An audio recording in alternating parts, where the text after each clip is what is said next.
my name is Matt, and I am a counselor at Grand Valley State University. I've been with Grand Valley since 2011, when I started as a freshman, and then I started working there in 2014. So I filed just what she was saying.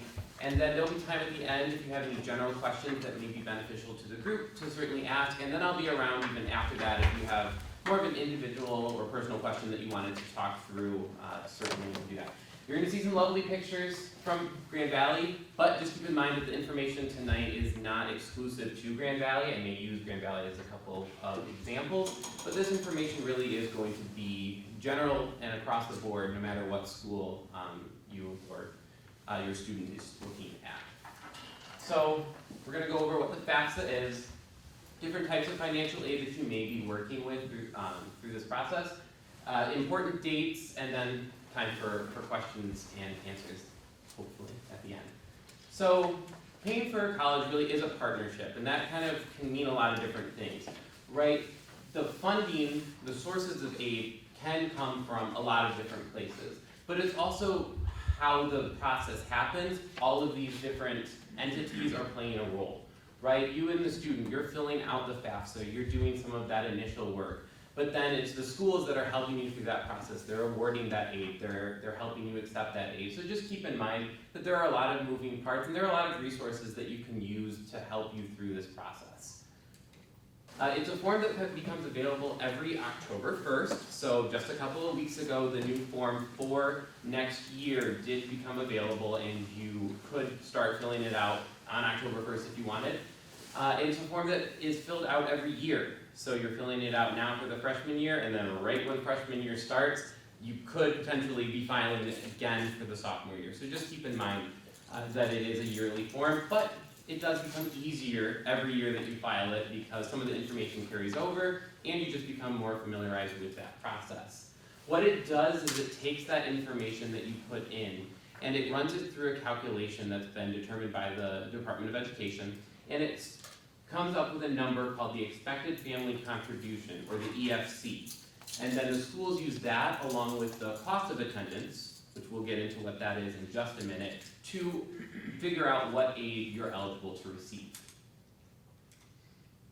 So the expected family contribution, a lot of times you're going to see that abbreviated as EFC, that's the textbook definition of it in there. What it is it takes all of the information that you're putting into the FAFSA, which are parent and student income information, tax information, asset information, household information, and it runs it through that calculation, and then it gives you and it gives the schools a number.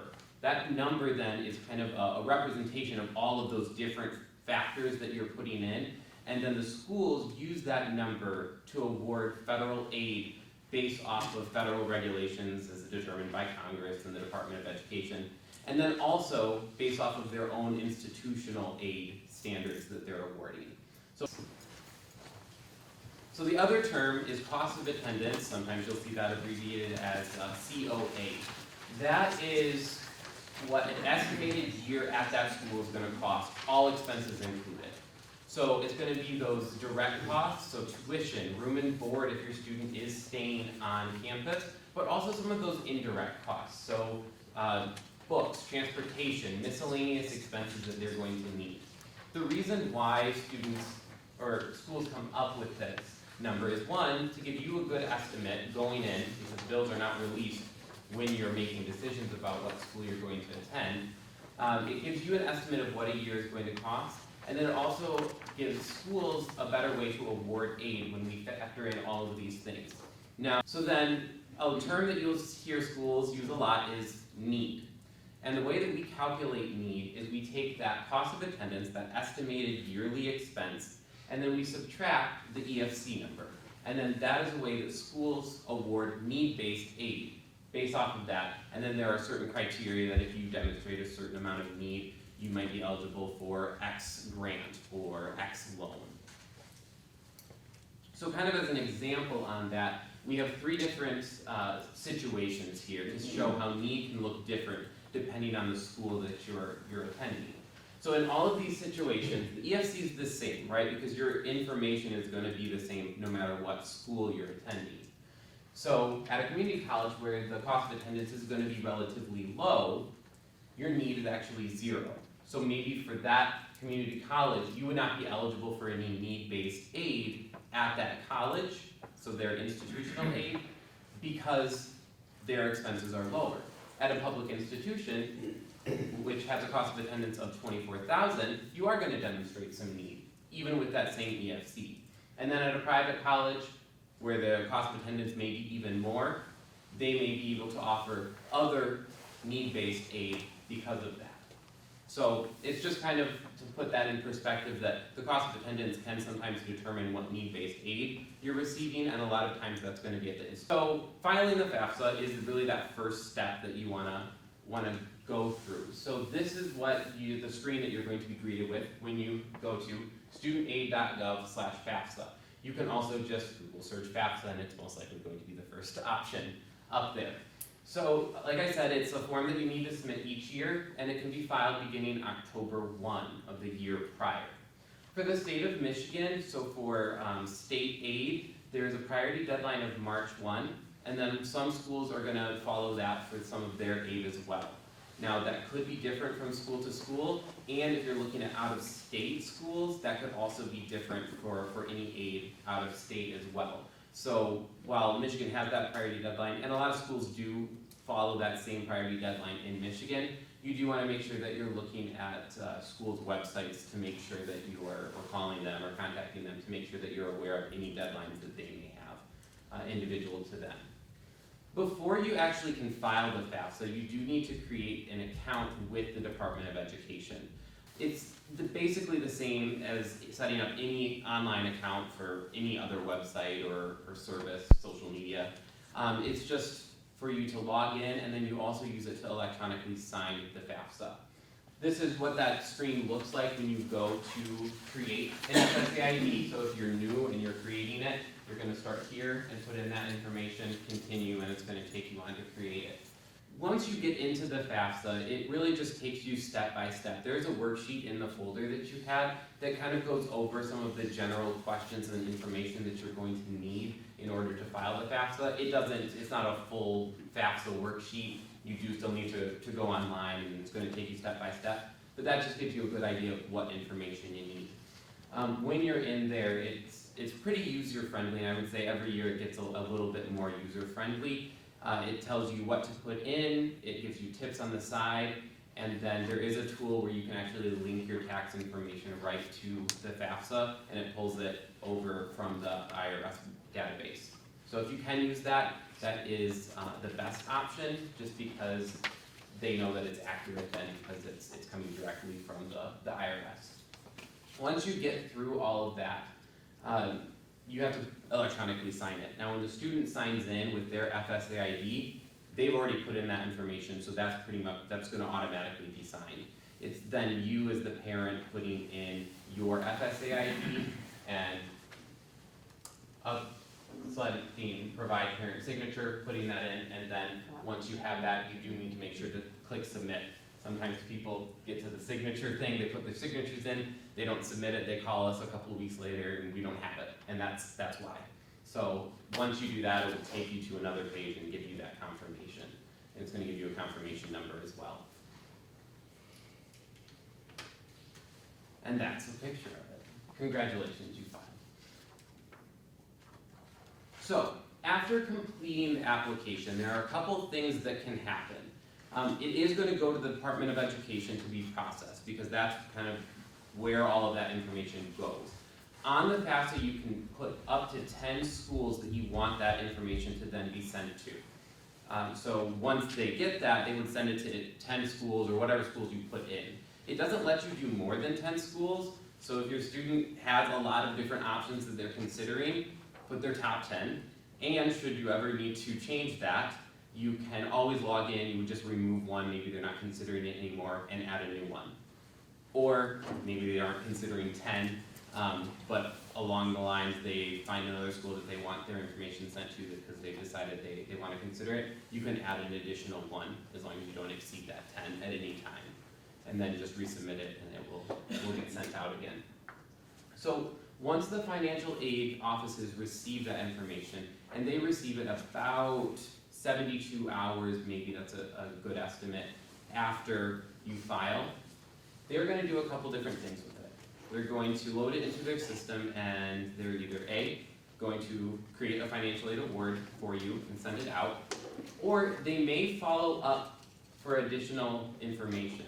There are some FAFSAs that for one reason or another the Department of Education flags and says this one needs a double check. And then schools have to follow up for certain documentation, and they'll be in contact with you. And then they would help you make any corrections or verify that it was correct in the first place, and then continue processing it. So once you file the FAFSA, make sure that you are following up and paying close attention to any communication you're receiving from schools, because if there is any follow-up that needs to happen, schools can't really continue with the awarding process until those issues are taken care of. Once you do have a completed FAFSA, no issues, then the schools send you that award letter. The timetable for that can vary from school to school. Grand Valley, as an example, is going to start awarding freshmen who have completed FAFSAs in January. There are some schools that may be doing that in December, and then there are some schools that are going to be doing that after January, into February, March, and later. So if you're curious about the time frame for that, just look at the websites of the schools that you're considering, and they're going to have that, or give them a call, and they could tell you when they schedule to do that. Once you get that award notification, that's when you want to start asking all of those different questions. So contacting the financial aid office, asking any and every question that you have, comparing the different awards that you're getting, and then once you've made a decision on what school the student's attending, then you go through the process of accepting aid. That's going to look a little bit different from school to school, but most schools are going to send you specific instructions on how to do that for them. But you don't need to worry about accepting that until your student has made a decision on what school that they're attending. So just briefly, some of the types of financial aid. When we use the term financial aid, it is really an umbrella term that we're using to talk about any type of funding for post-secondary education. So grants, that's gift aid, you're not paying that back, and a lot of times that's going to be based off of that financial need. So with the Pell Grant, for instance, that is a federal need-based grant that's determined by the information that you put in the FAFSA. Schools aren't picking and choosing what students receive it. It really is based off of that information that you're putting in. You want to complete that FAFSA by March 1. If you can file after March 1. So if it's March 2nd, you still haven't filed, you're not out of luck. You just wouldn't have made that Michigan priority deadline. And then now is also a time to start searching for scholarships. There's so many times when we're meeting with students at freshman orientation, which is spring and summer, and they ask about scholarships, and so many of the deadlines have already passed at that point. Now really is a prime time to start that process. Through the January through April timeframe, that's really when, if you file the FAFSA, you're going to be hearing back about the award letters. And that's really the best time to start asking those questions. That way, when we get to May 1, where a lot of those decisions are going to start to be made, you can make that decision confidently. Certainly, once bills come out in the summer and onward, you can ask more specific questions about aid at the school. But getting your questions in, comparing them, before that time frame is helpful, just so you have all the information when you make your decisions. We are always happy to help, and I would say all financial aid offices are happy to help. We really are the first line for any customer service that you have. The Department of Education and FAFSA does have hotlines and 1-800 numbers and chat options that you can, actually I don't know if they have a chat, for our contact information. So I'd be happy to answer any questions that you have at this time, but then even if you go home tonight and you think about some additional questions, feel free to reach out to us as well. Yes? Is the EFC published so that you can kind of determine on your own what the expected family contribution is? Well, so when you file the FAFSA, you're going to instantly get your EFC when you do file it. As far as if you wanted to determine, I guess, before filing the FAFSA, you could do a hand calculation yourself.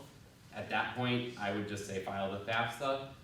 As far as the criteria for some of those types of aid. They're not really published because there are a lot of different factors that go into that. But you would maybe contact the schools that you're considering for specific information on what they may be able to offer. Yes? We are self-employed, so our income will vary depending on what we are purchasing, what we are writing off. Mm-hmm. So will they be looking for financial aid next for admission 2020 off of this year's numbers? That's a great question. So, what they've done, is they call it prior year. What they're doing is they're actually taking your tax information from 2 years prior. For a lot of people, that can help them, right? If you end up getting more income, but for some situations, that's not helpful, or maybe the family situation has changed since then. So every school is going to have a special circumstance form. That's usually what it's called. It may be called something different depending on the school. That's what Grand Valley calls it. It's a form that you can fill out for a variety of different reasons. Changes to income is just one of them. That you can say, my taxes say this, that's not my current situation. And then you submit current information, and then they can look at the FAFSA information to see what adjustments they make. Now, when you do file your FAFSA, you have to use that 2 years prior tax information. It's a requirement, but then it's on a case by case and working with the schools if there's a change in your circumstance that you would like to be noted and considered. So for admission 2020, they're gonna be looking at 2017 or 2018? 2018. Okay.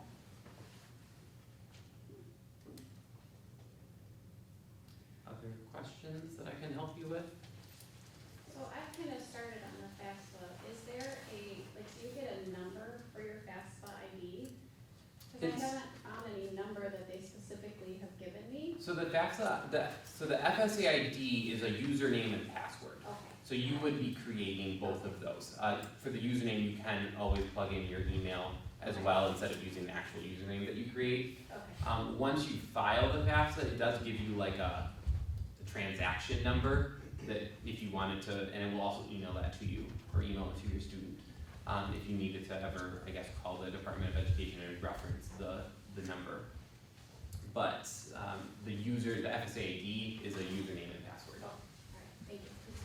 I also tried it, and it's almost like it's trying to verify it first before I can even get into it. Is that what it's doing? So it will verify, yeah. It will ask you to verify your email, and then sometimes, depending on certain situations, it will take a couple days to verify. If there's any sort of a hiccup in the system, sometimes it sends it to like a secondary verification that can take a couple of days. So that's not abnormal. But if you do have further issues with I that, keep saying there's been an issue on the web, the FAFSA web. So it's like I keep getting to a certain point and it keeps looping me back. okay, yeah, we can talk maybe one-on-one after or take a look at it, yeah. Yes. If I'm applying for 2 students, does that mean I only need one ID for my FAFSA? Yes, so your students would need their each, but you would use the same one. Same one for both. Exactly, yep. Yes, We have twins and they're gonna be at the same time, so they take that into consideration with FAFSA, they'll flag that, hey, this Yep. is one family with 2 students. that's where that household information comes in, because it's not just looking at financial information, that certainly is a piece of it, but it is taking into consideration how many people are in the household, how many students are gonna be attending college. So all of that is part of that calculation. Yes. Kind of related to the self-employed piece, but, so my income varies drastically from year to year. Do the colleges look at that in terms of modulating that at all, or are we just gonna be? Unless there's a special circumstance filed, we have to look at the tax information that was provided for that FAFSA year. We're not going to average off of previous years, but if you do have a special circumstance, that's something that would be kind of a case by case. You would work with the school to look at your specific situation. Okay. But you would initiate that process.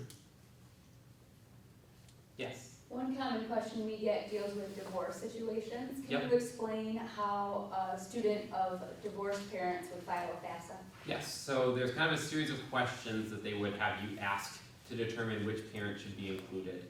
The first would be, is the student staying or living with one parent 51% or more of the time? If that is the case, then that parent should be the one that is filing the FAFSA.